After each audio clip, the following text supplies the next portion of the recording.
Salut, dans cette vidéo, je vous montre exactement comment automatiser tout votre contenu repurposing à partir d'une vidéo à 7 formats différents pour gagner un temps fou et industrialiser vos process. Regardez, je prends simplement un lien YouTube dans mon Airtable avec le titre, je choisis les contenus que je veux générer et je lance mon workflow en un clic. Il va tout générer et on va tout retrouver ici dans Airtable. Et voilà, tout est généré, prêt à publier ou à livrer à un client. On veut voir mieux ici avec une galerie view. Donc celle-là, c'est la version anglaise de celle qu'on est en train de faire. Et voilà, on a un tuto, on a un blog post, LinkedIn, Twitter, enfin voilà. On a absolument tout. Et vous pourrez aussi construire un front-end. On verra d'ailleurs ça dans une prochaine vidéo. Salut, moi c'est Alex, expert et ambassadeur N8N. Ici, on parle automatisation concrète pour gagner du temps, de l'argent et scaler. Chaque semaine, je partage des workflows concrets pour booster votre productivité, que vous soyez freelance, agence ou entrepreneur. Et puis, rejoignez la communauté si ce n'est pas déjà fait. Tous les workflows et les échanges se passent là-bas. Lien dans la description.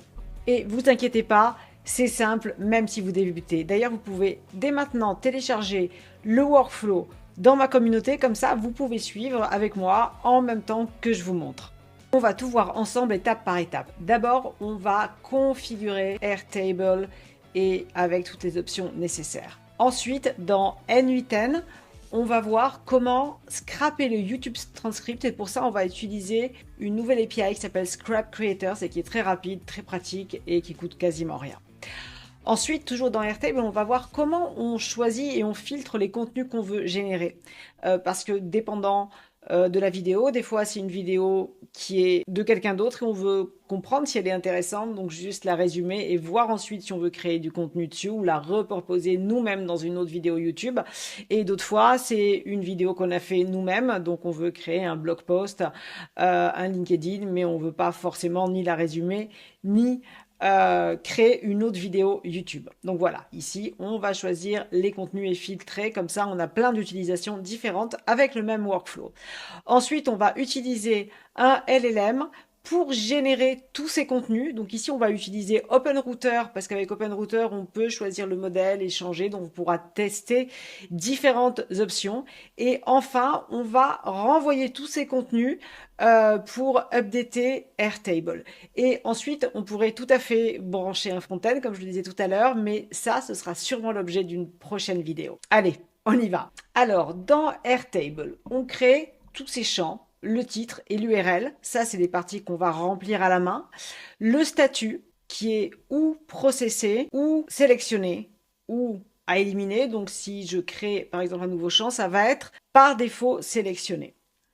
Ensuite, on a le champ output. Et ce champ, c'est un multiple select. Et voilà, on a créé toutes les options qui sont les éléments que je veux générer éventuellement. Donc du coup, on peut choisir. Donc par défaut, c'est summary et tutorial parce que si je découvre quelque chose de nouveau, je veux peut-être le résumer, voir si la vidéo est intéressante. Et ensuite, je peux sélectionner à la main tous les autres types de contenus. Ok. Ensuite, là, c'est les cases pour tous les éléments que je veux générer, qui sont tous de type long text, donc le summary, tutorial, key takeaways, blog post, LinkedIn, newsletter, Twitter, YouTube titles, YouTube hook, YouTube steps et YouTube conclusion. Voilà, et j'ai fait aussi une view galerie. Voilà, maintenant on est dans N8N. Alors j'ai mis un manual trigger, mais on pourrait mettre, on pourrait démarrer chaque fois qu'il y a une nouvelle vidéo passée en select dans Airtable par exemple.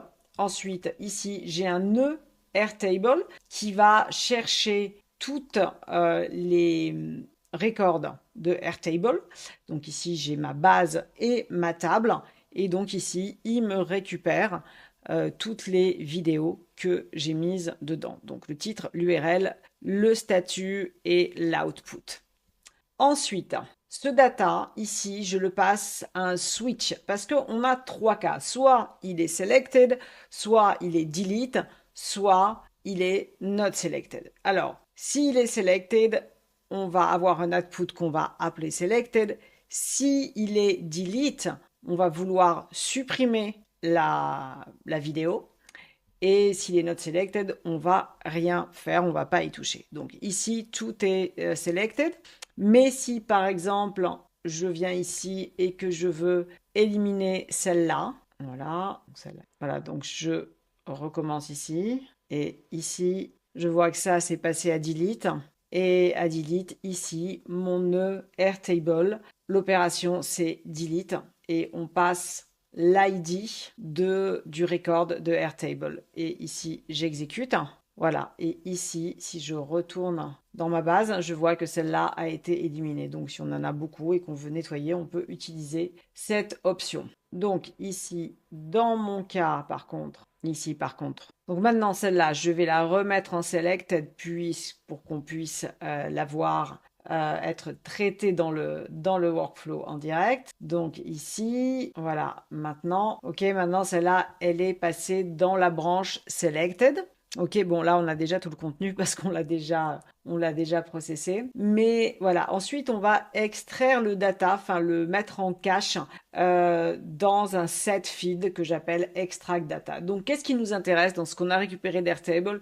On veut l'URL, on veut l'output pour savoir quoi générer et on veut le titre. Donc je les récupère ici, ok. Ensuite, on a un HTTP node et ici on va utiliser une API qui s'appelle Scrap Creator. Alors, si vous n'avez pas utilisé déjà les HTTP nodes, vous pouvez regarder cette vidéo où j'explique en détail comment ça marche et c'est certainement un des nodes les plus importants parce que grâce au HTTP node, vous pouvez connecter n'importe quelle API. Donc, si je vais sur Scrap Creators, ici, voilà, je peux scraper tous les réseaux sociaux très facilement et très rapidement. Au niveau du prix, donc on a 100 crédits gratuits avec le free trial. Ensuite, c'est 10 $ pour 5000 crédits. Donc, il y a vraiment de quoi faire. Alors oui, on aurait pu utiliser Happify qui est très très peu cher aussi, mais il faut rapidement prendre l'abonnement. Donc, si on n'utilise pas pour autre chose, ça revient plus cher. Ou on aurait pu utiliser l'API de YouTube, mais elle est rapidement assez compliquée et elle peut avoir des limitations si vous scrapez trop de vidéos. Donc, c'est beaucoup plus pénible. Et voilà, c'était l'occasion de vous montrer cette API qui est super facile à utiliser et qui peut marcher avec tous les réseaux sociaux. Après, si vous voulez utiliser autre chose, c'est pas un souci. Donc ici, je suis sur mon compte, je récupère mon API key. J'ai même un playground où je peux essayer des URL, voilà, en fonction du réseau social. Donc pour YouTube, ici, ce que je veux, c'est le transcript, ok? Et donc si j'envoie la requête, il me récupère le transcript, alors soit avec tous les timestamps ou juste le transcript qui est clean, donc ça m'évite de devoir le passer à un language model pour nettoyer les timestamps. Voilà, maintenant je suis dans la doc, donc je vais dans YouTube et je choisis transcript. Et ici, je vois que c'est cette URL que je dois utiliser. Donc je la copie et mon API key, elle passe dans le header. Ok, donc maintenant je vais dans N8N et ça c'est un HTTP node. Donc ici c'est une méthode get et ici j'ai mis mon URL. Et ici moi j'ai déjà créé un custom credential comme je le montre encore dans ma vidéo précédente. Et pour le créer, il faut simplement, donc c'est un header auth puisque on a vu que ça allait dans le header.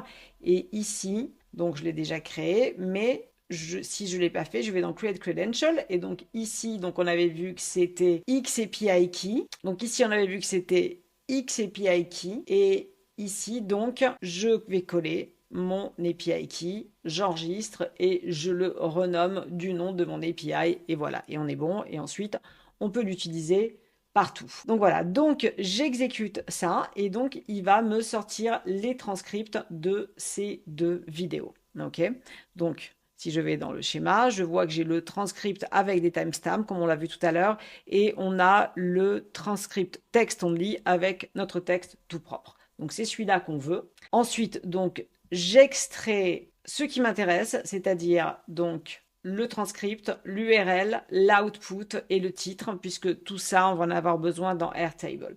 Et donc j'exécute ici. Voilà. Et maintenant, le filtre. Donc tout ça, donc ça a l'air assez barbare quand on voit tout ça, mais au final, chaque branche ici fait la même chose. Donc pour chacun, on a un filtre. Donc où je dis si mon output contient tutoriel, on va aller sur cette branche. Si il contient YouTube, on va aller sur l'autre branche, etc. Ok, donc l'output c'est un array, donc ça contient voilà tous ces éléments. Et ça c'est une fonction dans N8N, c'est une fonction JavaScript en fait, et qui va vérifier si ça contient tel ou tel mot. Donc c'était plus simple et plus sûr que de mettre un égal. Donc c'est ce qu'on utilise pour filtrer et envoyer vers les bonnes branches, puisqu'on a vu que dans une vidéo, j'ai choisi que 2 outputs, donc on ne veut pas générer les autres. Donc ensuite, quand j'ai mon output, donc si je lance ça, voilà, donc ici, on a c'est toujours pareil, c'est les mêmes nœuds, donc c'est le simple LLM chain, puisqu'on n'a pas besoin d'agent ou d'opération spéciale. Donc ici, je passe le transcript comme user message. Et ensuite ici, pour chacune, j'ai un prompt. D'ailleurs, j'ai un générateur de prompt et ce GPT, je le passe aussi dans ma communauté. Voilà. Donc, j'ai un prompt qui va faire tout ça. Alors, vous pouvez améliorer, modifier tous ces prompts. Ok. Et je les ai reliés à un node OpenRouter. Et ici, j'utilise GPT 4.1 Nano. Peut-être il faudrait mieux utiliser GPT 4.1 pour travailler en production, mais là c'était juste pour une démo pour aller rapidement.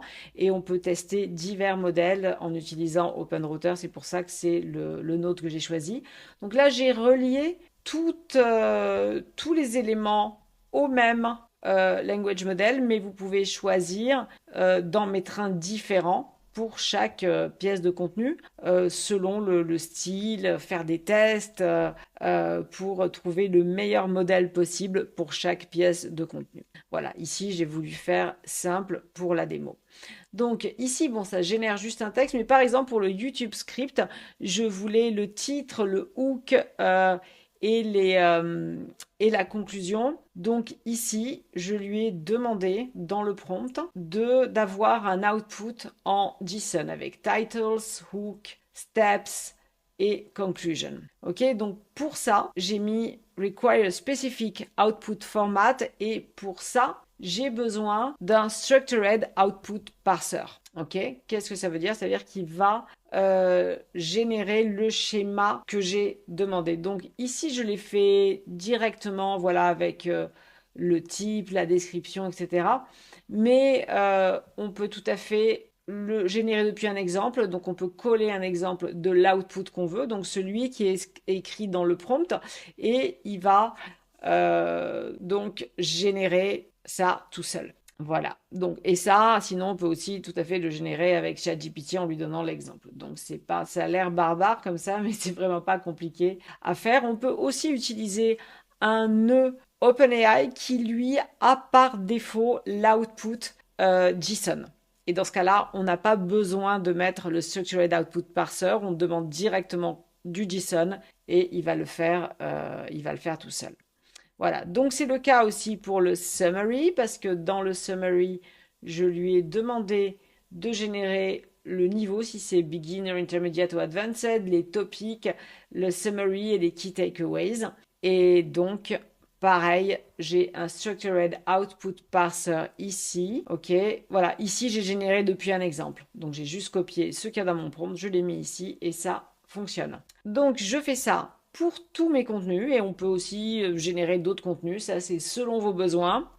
Ça, c'est juste un principe et ce que j'utilise pour moi. Et ensuite, ici, j'ai un code node.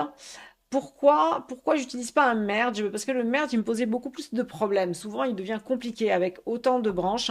Donc, ici, qu'est-ce que je fais? Alors, vous inquiétez pas aussi. Bon, moi, je suis un développeur, mais même ça, je l'ai pas inscrit, je l'ai pas écrit moi-même. J'ai demandé à Claude ou ChatGPT, je sais plus, de me le générer. Donc, ici, j'ai récupéré tous mes URL titres, donc celui où on inscrit le transcript URL et le titre. On va retourner ici avec avec des exécutions pour avoir du data. Donc, si vous n'avez jamais utilisé ça, si vous allez dans exécution, donc vous allez voir ce qui a été exécuté. Voilà, et je peux cliquer ici Copy to Editor et du coup, on va l'avoir dans l'éditeur, ce qui est super pratique pour débugger. Voilà, donc ici, tout ce qui est vert, ça veut dire que le workflow a été exécuté et on a du data. Donc ici, je vais pouvoir vous montrer d'où je récupère ça. Donc ici, c'est ce node. Voilà. Et donc, ici, c'est un array et je les veux tous.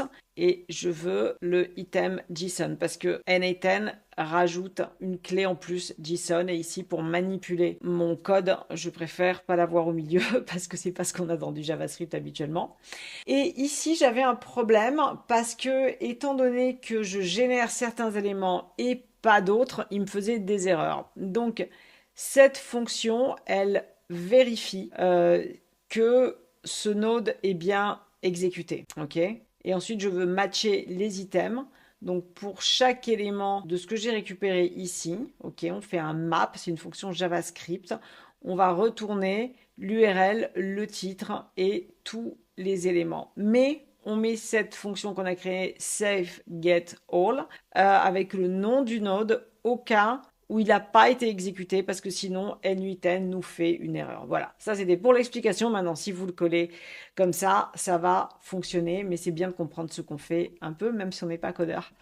Donc voilà, et on retourne tout ça. Et voilà, et là, on a toutes nos pièces de contenu. Et maintenant, dernière étape, on va mapper tout ça dans Airtable. Donc ici, c'est un nœud create ou update d'Airtable.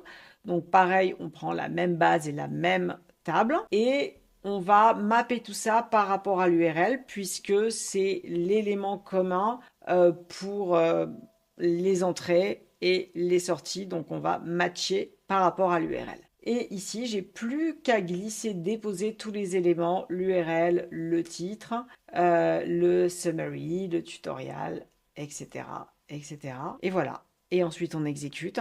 Et tout ça va remplir notre Airtable. Et voilà, donc comme je disais, ça a l'air d'un drôle de bestiau avec tout ça, mais au final, c'est pas très compliqué.